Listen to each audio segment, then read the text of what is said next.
বান্দরবান শহরের একটি সুন্দর জায়গা চংসাং পাড়া। তো চংসাং পাড়াটা আসলে কোত্থেকে আসলো একটু বলি যে বান্দরবান থেকে রুমা উপজেলার এক সময়কার সর্বোচ্চ পাহাড় ছিল কেওক্রাডং। আর এই কেওক্রাডং পাহাড়ের পাদদেশে বলতে 5 কিলোমিটার পথ কেওক্রাডং থেকে নিচের দিকে যে পাহাড়টা চলে গেছে বা পাহাড়টা অবস্থিত এটা হচ্ছে চংসাং পাড়া। আর কেওক্রাডং এর এখান থেকে চংসাং যেতে প্রায় 5 কিলোমিটার রাস্তা। এর মাঝে পরে হচ্ছে পাসিংপাড়া, যেটা হচ্ছে বাংলাদেশের মধ্যে সবচেয়ে হাইস্ট, সবচেয়ে উঁচুতে যে গ্রাম বা পাড়া, এটা পাসিংপাড়া।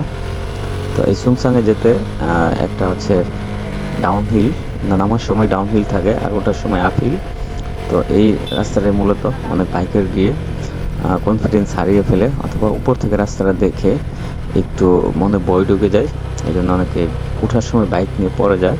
আসলে এটা কোনো ব্যাপারই না, আপনারা যার যে লিমিট অনুযায়ী এখানে বাইক রাইড করবেন। উপর থেকে রাস্তা দেখলে ভয় পেলে হবে না, আপনি কনফিডেন্সলি আস্তে আস্তে ইঞ্জিন ব্রেক ধরে এবং হাত এবং পায়ের হালকা ব্রেক ধরে আস্তে আস্তে নেমে যেতে পারবেন, কোনো ব্যাপার না।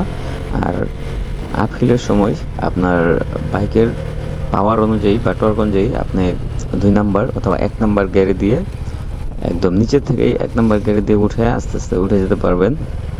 বাঘগুলা দেখে কনফিডেন্স হারালে চলবে না, একদম ইজিলি উঠে যেতে পারবেন। তো আমরা হচ্ছে ময়মনসিং থেকে গিয়েছিলাম। তো ময়মনসিং থেকে আমরা যখন যাই, রুমা থেকে আমরা গাইড নিয়ে যাই। রুমা থেকে প্রত্যেকে গাইড নিতে হয়। গাইড দুইভাবে নিতে পারবেন, একটা হচ্ছে গাইড থাকা খাওয়ার খরচ আর বাইক খরচ সহ। তো আমরা বাইক খরচ সহ নিই, গাইড আলাদা বাইক নিয়েছিল। তো আপনারা চাইলে গাইডকে আপনি পিছনে বসে পিলিয়ন হিসেবে নিয়ে যেতে পারবেন। সেক্ষেত্রে আপনার বাইক ভাড়াটা 2000 টাকা, এটা দিতে হবে না গাইডকে। নর্মালি হচ্ছে গাইডের পিছনে প্রায় হচ্ছে 4500 5000 টাকা খরচ হয়ে যায় আপনি বাইক সহ নিয়ে গেলে। আর গাইডের বাইক ছাড়া গেলে 2500 3000 টাকা দিয়ে হয়ে যায়। তো বর্তমানে যে হাইপ রাস্তাটি, এখানে অনেক ভিডিও ভাইরাল হচ্ছে, অনেকে পড়তেছে, অনেকে হচ্ছে উঠতে গিয়ে পড়তেছে। আসলে এটা আপনার বই পেলে চলবে না, কনফিডেন্স থাকতে হবে এবং গিয়ার শিফটিং খুব দ্রুত করতে হবে।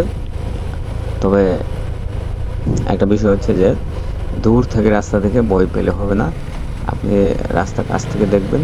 যখন বাইক রাইড করবেন কাছ থেকে রাস্তা দেখলে আপনি ইজিলি উঠতে পারবেন এবং ইজিলি নামতে পারবেন। তো মোট কথা হচ্ছে যে এখানে আপনারা সবাই যেতে পারবেন, কম সিসি বাইক নিয়েও যেতে পারবেন। যেটা বলে অনেকে যে এখানে হায়ার সিসি বাইক লাগবে বা পাওয়ারফুল বাইক লাগবে, তো এটা ভুল। আপনি কম সিসি বাইক নিয়েও যেতে পারবেন। যেমন আমি গিয়েছিলাম টিগার, হোন্ডা টিগার বাইক নিয়ে, যেটা বয়স 10 বছর বাইকের। তো এই গাড়ি নিয়ে কিন্তু আমি আলহামদুলিল্লাহ বগালে কেওক্রাডং, চংসাং, তারপর হচ্ছে ড্রিম পাহাড় সব ঘুরে এসে পড়ছি। বাইক এখানে ব্যাপার না, ব্যাপার হচ্ছে আপনার কনফিডেন্স এবং এক্সপিরিয়েন্স। হ্যাঁ, তো সবাই যান। আর জায়গাটা নোংরা করবেন না। আসলে এই জায়গাটা এখন খুব ভালো হাইপ চলতেছে, জায়গাটা নোংরা করবেন না, রুলস মেনে চলবেন, ট্রাফিক আইন মেনে চলবেন। সবাই ভালো থাকবেন, আল্লাহ হাফেজ।